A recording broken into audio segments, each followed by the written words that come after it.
রাধে রাধে, জয় গোবিন্দ। 2022 সালের 5 নভেম্বর হইতে আমাদের ভাগবত সঙ্গের শুভ সূচনা হয়।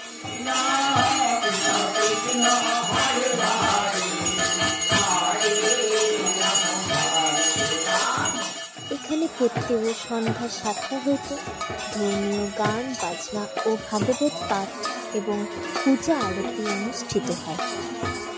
এছাড়া প্রত্যেক পূর্ণিমার মধ্যাহ্নে মহাপ্রভুর ভোগ হয়। এই সহিত অনুষ্ঠানে সকল সনাতন ধর্মের ভক্তবৃন্দদের আমাদের ভাগবত সঙ্গে আসার জন্য আমন্ত্রণ রইল। আমাদের ঠিকানা 27 নম্বর ওয়ার্ড, দেবীনগর, রায়গঞ্জ, উত্তর দিনাজপুর। রাধে রাধে।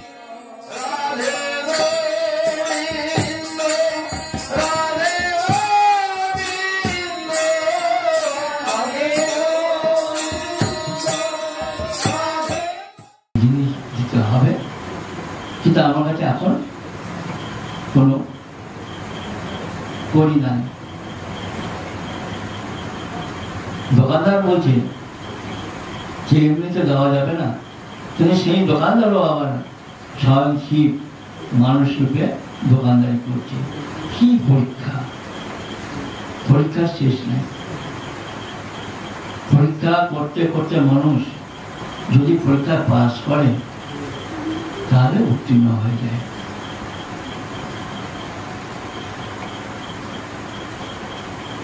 রামকৃষ্ণ একদিন একটা গল্প ছোট বলে দিই।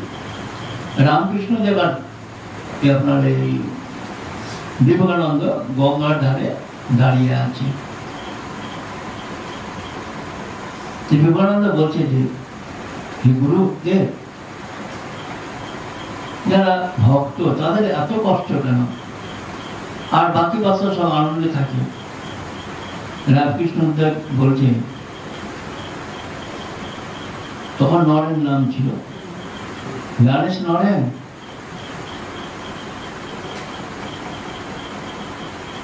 পাস করতে গেলে পড়াশোনা করতে হবে এবং কষ্ট করে পড়াশোনা করতে হবে যদি পাস করার ইচ্ছা থাকে। আর যারা পড়াশোনা করবে না তারা পাসও করবে না। তো যারা এই যে দুঃখ পায়, কষ্ট না, তাদেরকে পরীক্ষা দিতে হয়। পরীক্ষা যদি পাস করে তাহলে ওদের উত্তীর্ণ হয়ে যাবে, জানিস তো। আর যারা এই যে সুখ ভোগ করছে তারা ভগবানের চিন্তা কোনোদিনই করে না, তাদের ঘুরে ঘুরে কিন্তু ওই যাতায়াত করতেই হবে। তো যাতায়াতটা যদি বন্ধ করতে কেউ চায় তাহলে তাকে খুব কষ্ট করতে হবে। কষ্ট না করলে কোনোদিনই সে এই জীবন যন্ত্রণা থেকে রেহাই পাবে না। তো এই ধরা তখন ওই দেখছে যে একটা মুদির দোকান, মুদির দোকানে গিয়ে বলছে আমাকে কিছু জিনিস দিতে হবে, আমি বৈষ্ণব সেবা দেবো।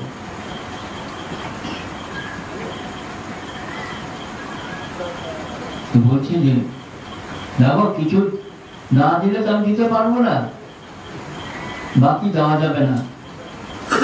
বলছে দেখেন বাবা, আমাদের কিছু নাই, আপনি দেন, আমি ভিক্ষাবৃত্তি করে আপনার পয়সা পরিশোধ করে দেব। দোকানদার বলছে না, যেদিকে আবার বৈষ্ণব সেবার চিন্তা, কি করে বৈষ্ণব সেবা করা যায়। বলছে না, আপনার কাছে আছে তো, আপনার কাছে আছে, আপনি রাজি হলে কিন্তু দিতে পারবেন। বলছি কি? বলছি যে তোমার স্টোন কেটে দিতে হবে আমাকে একটা।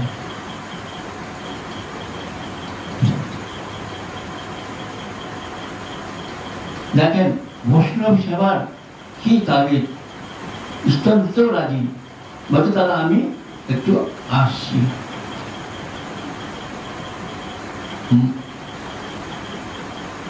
স্বামীর কাছে গেল, বললো ঘটনাটা।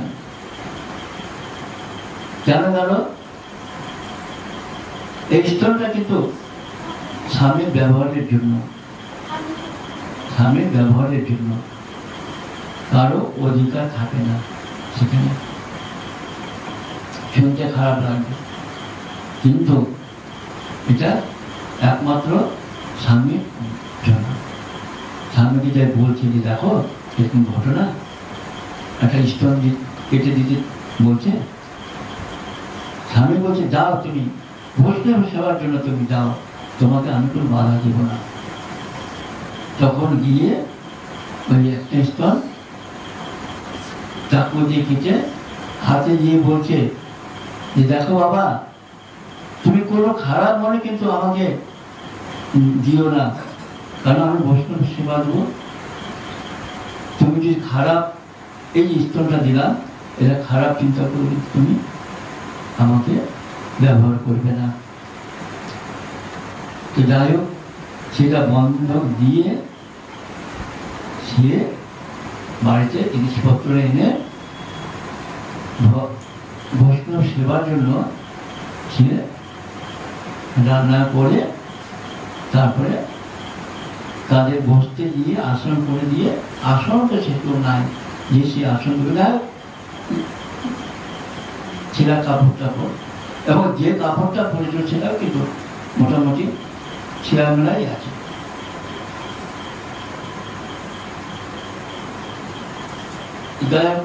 তাদের দুজনকে বসিয়ে দিয়েছেন, জল টল দিয়ে দিয়েছেন, তাদের খাওয়ার থালে করে দিয়েছে, কিন্তু ওই স্তন থেকে একটু রক্ত পড়েছে।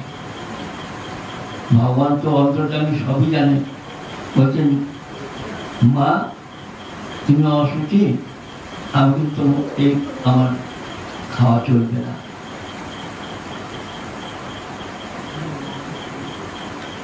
কি কষ্ট, কি যন্ত্রণা। তখন বলছে না আমি অসুখী না। তখন আর বলতেও পারছে না শিশুদের কাছে। তারপরে বলছে যে আমি এরকম ঘটনা, আমি স্তন থেকে এই বন্ধন দিয়ে বাবা তোমাদের সেবা করেছি। তখন দর্শন নিয়ে বলছি যে নারদ এটা করতো না। নারদকে শুধু, নারদের একটা অহংকার ছিল, আমার মতন এই পৃথিবীতে কোনো ভক্ত নাই, কারণ তো সর্বদা নাম করি। তোমার থেকে যে আরো ভক্ত আছে সেটা দেখা মানে পরীক্ষা করার জন্য এসেছে। সেই সময় ধরা বলেছিল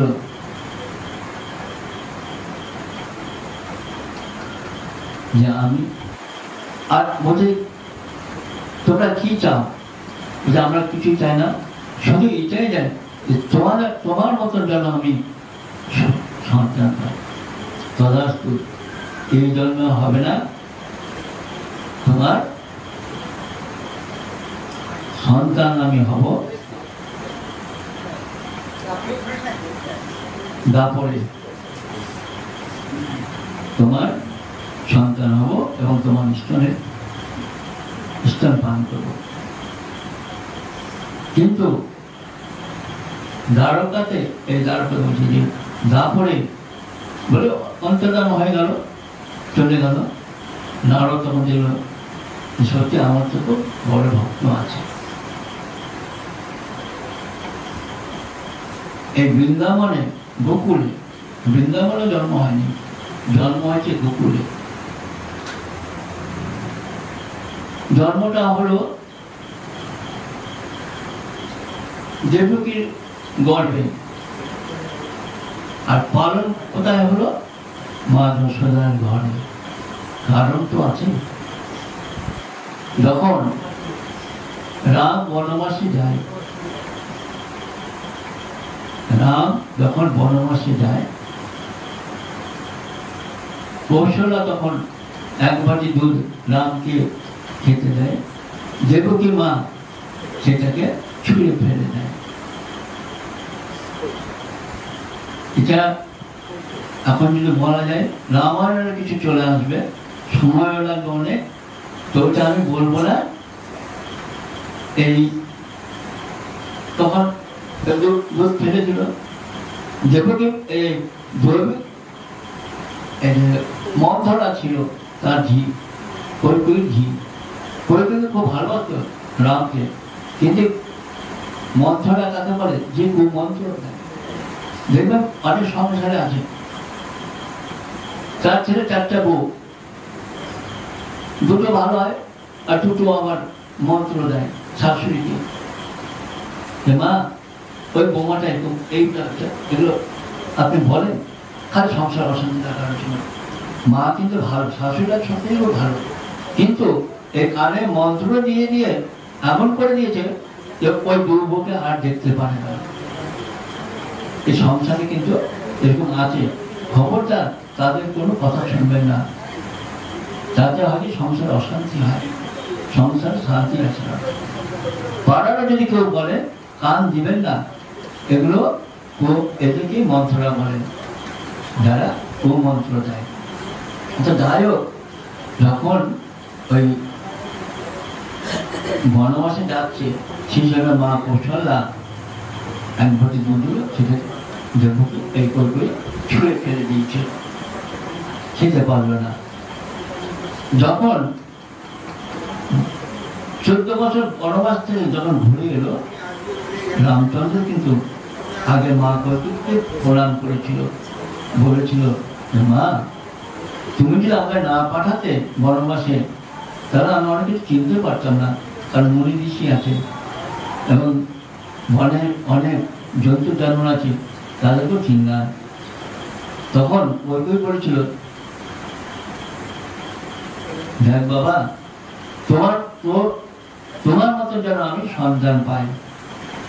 সেই কৈকেয়ী রামকে বলছে, রাম বলল হ্যাঁ আমি তুমি বাবা সেই দাপর যুগে তোমার গর্বেই আমি জন্ম নিব, কিন্তু তোমার স্তনে আমি স্তন পান করবো না, তোমার স্তন আমি পান করবো না, কারণ আমি যখন বনে গিয়েছিলাম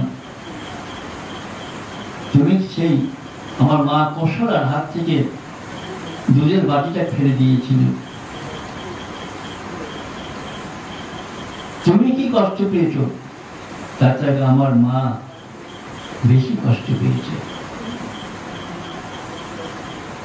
জানো তোমার গর্বে আমি জন্ম নেব, কিন্তু আমি তোমার স্তন পান করব না, আমি মা কৌশলার স্তনে পান করব। যে মা কৌশলা কিন্তু মা যশোদা, কারণ মা একটা জন্ম পেয়েছে, কৌশলা রানী ছিল, পরে হয়তো ভিখারি হয়েছে, সেই ধরা হলো মা যশোদা, মা ধরে কৌশলা, কৌশলা মা যশোদা,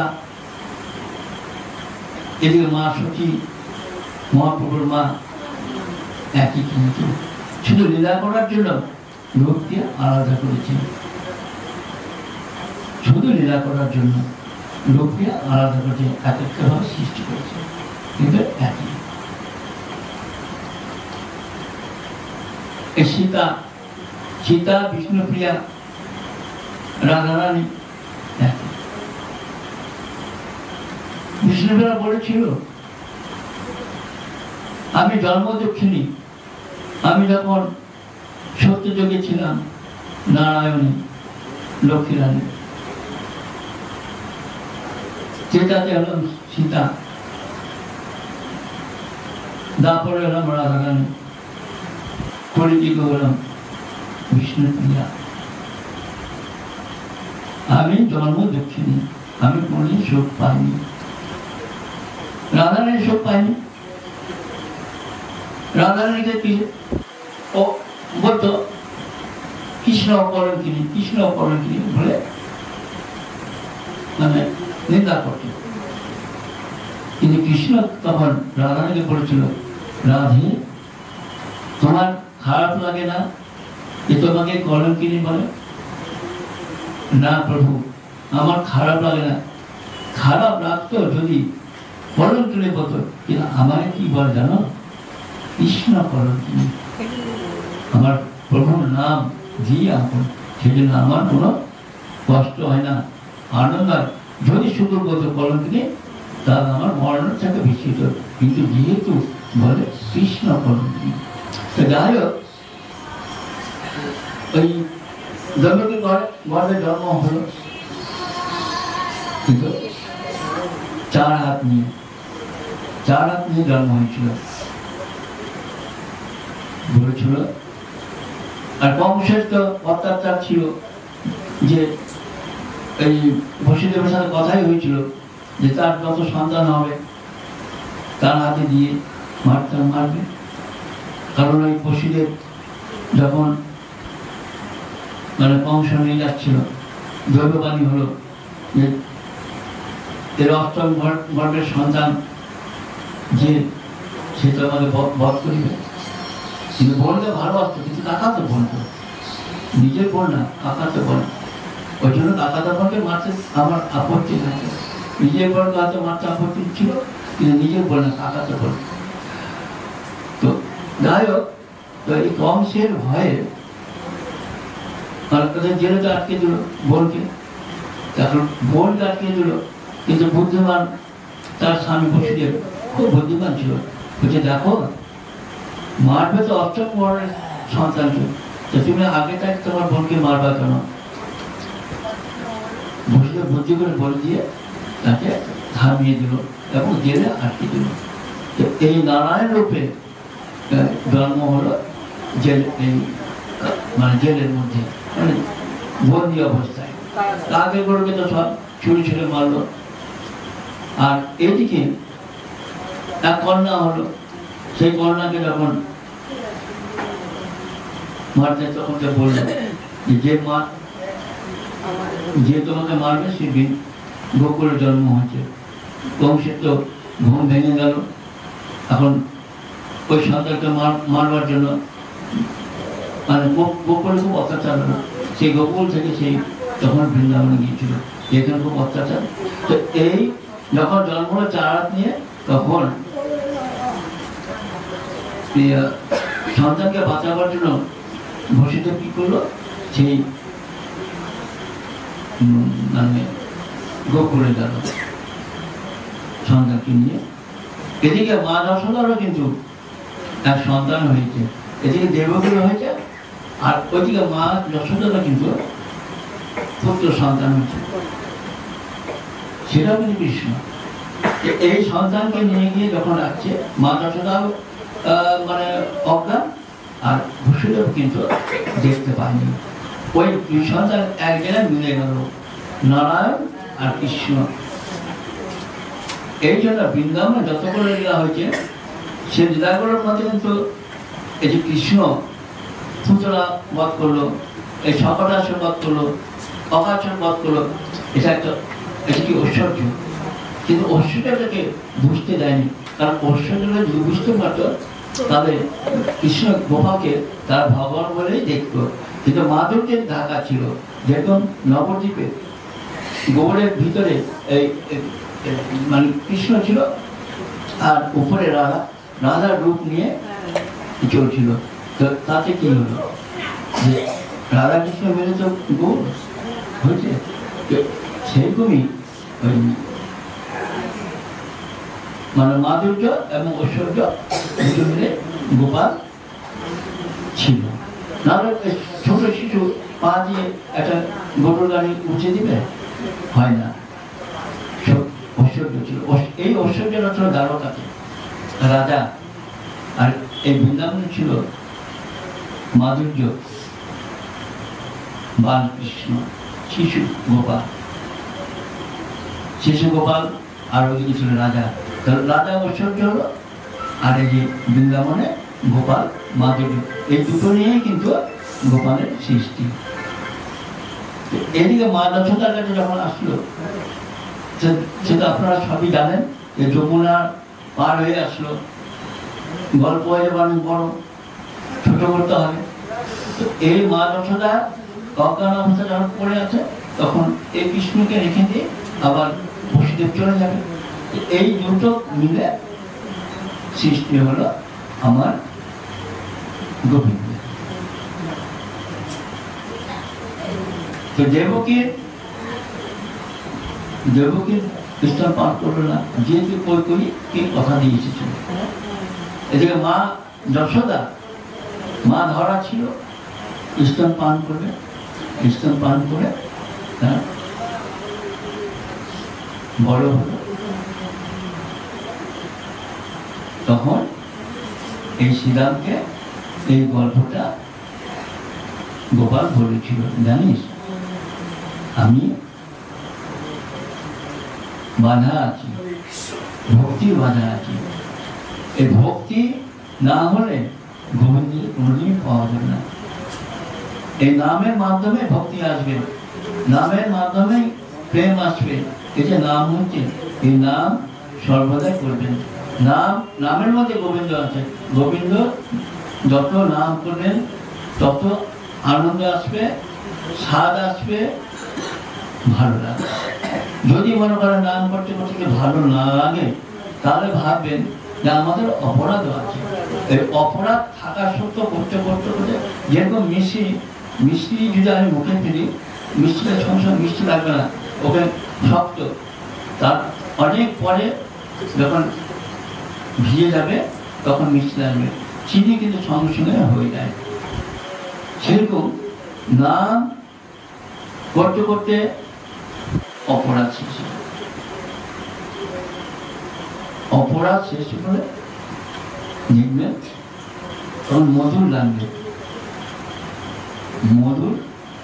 মধুর লাগা মানে কি, মনে করেন যদি আপনি নাম করে যে আনন্দ পান, যে না খুব আনন্দ চাই, আরো করি আরো, তখন কিন্তু ভাববেন যে আমার অপরাধগুলো আস্তে আস্তে কেটে যাচ্ছে।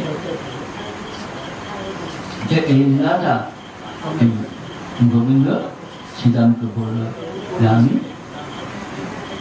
বাধা আছি, মা আদেশ না করলে আমি যেতে পারবো না।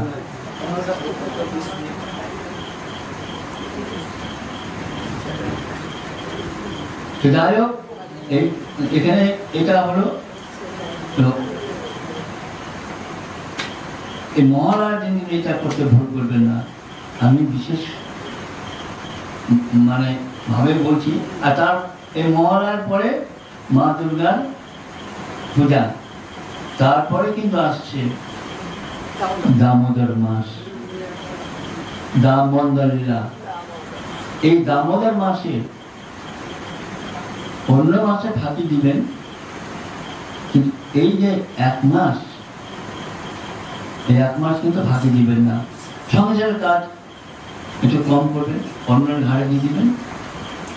নিজে বাঁচার জন্য এই 4 বেলা, সন্ধ্যা, সকাল, দুপুর, বিকেল, এই 4 বেলা সেবা পূজা করবেন। কেননা 11 মাস ফাঁকি দিল কোনো যায় আসে না, কিন্তু এই এক মাস যদি ঠিকভাবে করা যায়, তাহলে 12 মাসের যে 11 মাসের যে এক মাসে সেটা পাওয়া যাবে। তাহলে আমার এটা সুবিধা দিয়েছে, আমি 11 মাস ফাঁকি দিলাম, 1 মাস আমি ভালোভাবে করবো। এদিকে কি আছে জানি না, আমাদের ওদিকে এই নিয়ম শোনেন, এই বলে এটা খাবো না, ওটা খাবো না, সব ঠিক আছে, কিন্তু কাজের বেলা কিন্তু কিছু করে না। আমি লক্ষ্য করেছি, এই সন্ধ্যাগুলো আমি খাবো, এটা খাবো না, ওটা খাবো না, তেল খাবো না, এই খাবার মাখবো না, সরষের তেল মাখবো না, খাবো না। খাওয়ার যত বায়না আসে, ভগবানের চিন্তাটা করার চিন্তাটা খুব একটা আসে না। আশা করি এখানে আমি যে কদিনে আসি ভালো ভক্তি পেয়েছি। আমি আরো জায়গায় দিয়েছি, ভালো ভক্ত আছে, এখানে ভক্ত খুব ভালো, আমার ভালো লাগে। দেখেন আমার বাড়ি কোথায়, আমাকে যুবতীরা অনেকদিন বলতো আমার সময়টা হতো না। আমি ওই খসড়া কোথায় প্রায় 15-16 মাইল দূরে সেখানে গিয়েছি। ওখানে সব বর্মনের বাস, ওরা খুব ভক্ত, কিন্তু দূরে যেতে ইচ্ছা করে না। কিন্তু এইখানে আমার সত্যি খুব আনন্দ লাগে, ভালো লাগে। আমি এই জন্যে এখানে আশা রাখি যে এখন যে না আসতে পারি, দর মাসে যদি একদিন পারি নিশ্চয়ই আসবো। যদি এখন গোবিন্দজি যুবতী তাকে বলে আসতে বলে আসবো। আর এই যে এমনিও মাসে কি সময়টা পাওয়া যায় না, সবাই ডাকে, ভালো লাগে। কারো কারো বাড়িতেও যেতে হয়, দাদা একটু পাঠ করছি। এখন ঘটনা দেখেন, তার কথা তো ফেলা যায় না আর ফেলতেও চায় না, কারণ ওদের শোনা হয় আর আমার সাধু সঙ্গটা করা হয়। সাধু সঙ্গ করা হলো সবচেয়ে বেশি অমৃত। সাধু সঙ্গ ছাড়া কিন্তু কোনো কিছু হবে না, সাধু সঙ্গ করতেই হবে। তাই জীবনটা চলে যাচ্ছে, জীবনটা ঘুরে আসছে না। আমার এখন 72-73 বছর। আমি যদি মনে করি আমি আরো 100 বছর বাঁচবো, আপনি বলতে পারবেন? কোনোদিন বলা যাবে না। ওই জন্য এটা জোর কদমে এই নিয়ম সেবাটা পালন করছে। এই মাসে যারা প্রসাদ দিয়ে খাবেন, তবে আর একটা আমি বলি যে যারা 12 মাস নিরামিষ খায় তাদের জন্য তো আলাদা। আর যারা মনে কিছু নেবেন না, আমার বাড়িতেও তো খায়, আমার বাড়িতেও আমিষ আছে। আমার রাজা, আমার ছেলে আর আমি আলাদা, আমরা ছোট থেকেই এইভাবে চলে আসি। ও ছোট থেকে চলে আসে, আমিও ছোট থেকে। কিন্তু আমার বাড়ি যে আরো সন্তান সন্তান ওরা মাছ চাষ খায়। তো যারা প্রসাদ খায় তারা প্রসাদ দিয়ে তারা ভোগ লাগিয়ে খান। আর যারা 11 মাস মনে করেন আমিষ টামিষ খান, 1 মাস আর তাদের ভোগ প্রসাদ দিতে হবে না, কারণ এই পথটা হচ্ছে সম্পূর্ণ নিরামিষের জন্য। মানুষ আমরা খাই কিন্তু আমিষ বর্জন করি। আমিষ বর্জন না করলে ভক্তি কিন্তু কিছুতেই হবে না, কারণ তার জীব তো রামকৃষ্ণদেব এটা দেখেন, এই যে কি জানো দক্ষিণেশ্বরে বলি হতো, আগে দক্ষিণেশ্বরে বলি হতো, পাঠা বলি হতো। মা কিন্তু কোন সন্তানের রক্ত খায় না। আমরা ভাবি কালীকে বলে দিলাম, পাঠা বলে দিলাম, ওই বলে দিলাম, কিন্তু পূজা হলে ঢাক বাজলে বলে দিলাম আনন্দ, কিন্তু মা কিন্তু আনন্দ পায় না। কারণ মা সন্তান, মা দুর্গার সন্তান সকলে। একটা পিপিলি গাছ থেকে আরম্ভ করে একটা হস্তি মানে হাতি, সবই কিন্তু মার সন্তানদের জীব তো। তাই মা পূজারীকে বলেছিল দেখ বন্ধ কর, কারণ সে কিন্তু আমার সন্তান। সেও যখন এভাবে করে তখন মা বাবার উচিত করে আমি থাকতে পারি না, আমি কোনো সময় থাকতে পারি না, জানিস তো, এটা বন্ধ কর। বন্ধ হয়েছিল, তো বলেছিল এক কাজ কর, ছাগ বলে দে। এই ছাগ মানে ছাগল নয়, কাম ক্রোধ লোভ মোহ মদ মাৎসর্য এগুলোকে বলে দিই, এগুলো বলে দেয় আগে। তো ছাগ বলে দেয় বলে ওই ছাগল পাঠা বলে দেয়। কিন্তু এই আপনার দক্ষিণেশ্বরে এখন বলিও হয় না, হয়তো কুমড়া টুমড়া বলে দিতে পারে, চাল কুমড়া টুমড়া নাকি দেয়, সেটাও আমি জানি না। তবে কিন্তু ওখানে বলির কথাটা উঠে গেছে, কিন্তু বলির যে কাজটা সেটা আছে, কিন্তু বলিও হয় না। রামকৃষ্ণ যে বন্ধ করে দিয়েছে, আর বলি হয় না।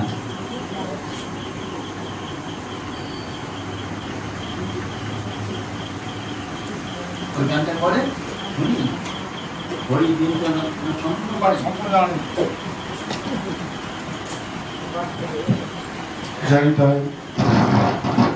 জয় গুরু। জয় বিশ্ব।